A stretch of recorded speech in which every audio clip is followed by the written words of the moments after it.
don't even try. That's the warning Dricus Du Plessis has sent straight to Khamzat Chimaev ahead of UFC 319. In his mind, there's no way, absolutely no way, to prepare for what's coming. You can watch the tapes. You can bring in the best wrestlers, the fastest strikers, the strongest grapplers. But when the cage door locks, none of it will feel the same. Because Du Plessis isn't just defending a belt, he's defending a style that's so unique, so hard to read, that even the most elite fighters in the world can't find a training partner to copy it.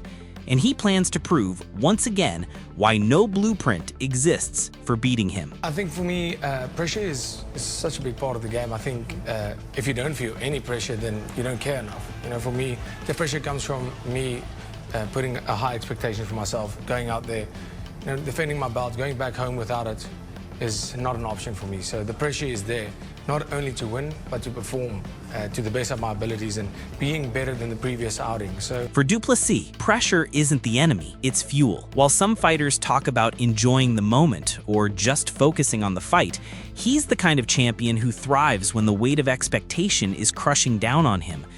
Going into UFC 319, he's made it clear, returning home without the belt simply isn't an option. But here's the twist. For Du Plessis, winning alone isn't enough. He wants to perform better than in his last fight every single time.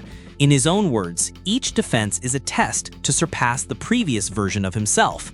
And with Khamzat Chimaev standing across from him, arguably the most dangerous challenger of his career, the stakes couldn't be higher. He knows that being champion means you're always the hunted.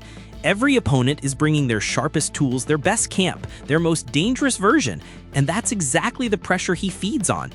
But this isn't just about holding on to gold, it's about proving that his fighting identity, often questioned and criticized, is the future of the middleweight division. But this isn't just about holding the belt. It's about holding an edge that no one else has ever been able to copy. He's really known for his relentless pressure. He's an elite grappler as well. What can you exploit against him? yeah, I mean, Khamzat obviously world-class wrestling, grappling, but you know, at this level of the sport, everybody's world-class. You know, this is not grappling or wrestling, this is MMA. And that's where I'm going to exploit, is being the best in my... we're not fighting for a wrestling title, we're not fighting for a grappling title. We are fighting for the UFC title. And that's where I am the best. I'm not the best wrestler, I'm not the best grappler or best striker. But when you put all of those things together, if you combine it and that's the sport we do, I am the best in the world. Du Plessis' style is the kind that drives coaches crazy.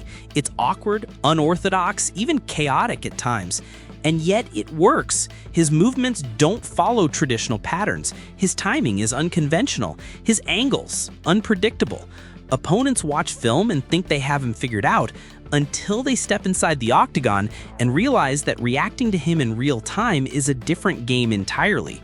Finding a sparring partner who can replicate that? Almost impossible. He's not a textbook striker or wrestler. He's a hybrid who blends techniques in ways that defy the normal rhythm of a fight. And that's why he's beaten big names like Robert Whittaker and Israel Adesanya. Even respected voices like Joe Rogan, who once doubted him, have had to admit that the chaotic style isn't sloppy, it's calculated chaos. Du Plessis doesn't care if it looks pretty, he cares if it works, and the results speak for themselves.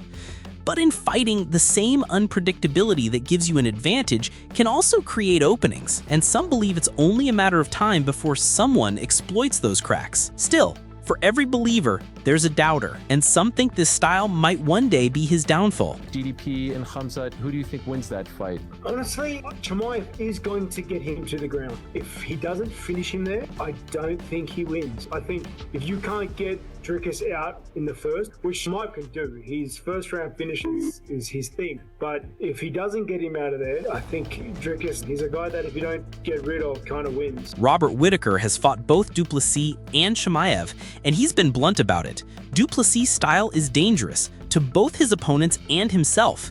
In Whittaker's view, the chaos leaves room for mistakes, and in MMA, one mistake is all it takes to end your night. Other fighters echo the same warning. If Khamzat Chimaev can impose his wrestling early, Du Plessis could be in trouble. Khamzat's suffocating pressure is unlike anything else in the division. Give him an inch, and he'll turn it into a mile. But Du Plessis isn't losing sleep over predictions. He's heard it all before. He was told he'd lose to Whittaker. He was told Adesanya would pick him apart. Instead, he bulldozed through them both. To him, unpredictability isn't a weakness, it's his greatest weapon. And now that weapon is about to be tested against a fighter who's made a career out of breaking men in the first 5 minutes. And now that weapon will be tested against the most relentless grappler in the division. If Du Plessis' style is chaos, Chimaev's is control. With an 11-0 record, Boris has mauled his way through competition, earning a reputation as one of the most feared wrestlers in MMA. His game plan is usually simple: close the distance, take you down, and make you regret showing up. He's suffocated elite opponents like Gilbert Burns and Kamaru Usman. But those fights also revealed a possible chink in his armor: endurance. When dragged into deep waters, Chimaev's pace can slow, and his dominance becomes less certain. That's why his camp for UFC 319 has been different. This time, it's not just about wrestling drills, it's about building the gas tank for 5 rounds of war. And in a surprising twist, Team Khabib has advised him to strike more than wrestle. Why? Because wrestling without an early finish burns energy fast, and Du Plessis is notoriously hard to keep down. It's rare for Chimaev to enter a fight where striking might be the safer option, but against a man who thrives in ugly, exhausting battles, even the most dangerous grappler has to consider playing a different game. But striking with Du Plessis is a gamble few have been willing to take. The MMA world is split right down the middle. Bilal Muhammad believes that if Chimaev keeps the fight standing, his cleaner, sharper striking will be enough to win.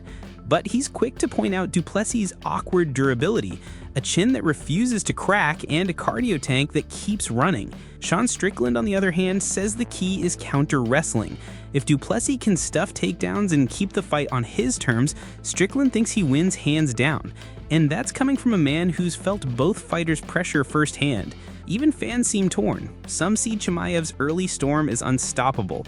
Others believe Du Plessis will weather it, drag him into the later rounds, and break him. And that uncertainty is exactly what makes this matchup so addictive to talk about. And that split opinion only fuels the hype for what's coming. At the heart of this fight is one question: who imposes their style first?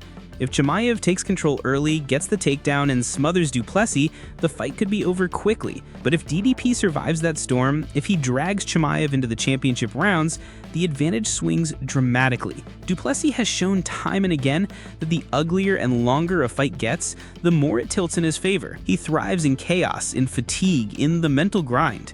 For Chimaev, who's used to dominating quickly, that's unfamiliar territory, and unfamiliar territory in the octagon can be deadly. No matter how you break it down, this is one of the most unpredictable title fights in UFC history, and that's saying something. 2 undefeated mindsets, one style you can't prepare for, one wrestler who's never been tamed. When UFC 319 begins, the hype will fade, the analysts will stop talking, and only 2 men will decide whose game truly reigns supreme. The question isn't just who wins. The question is, whose will breaks first?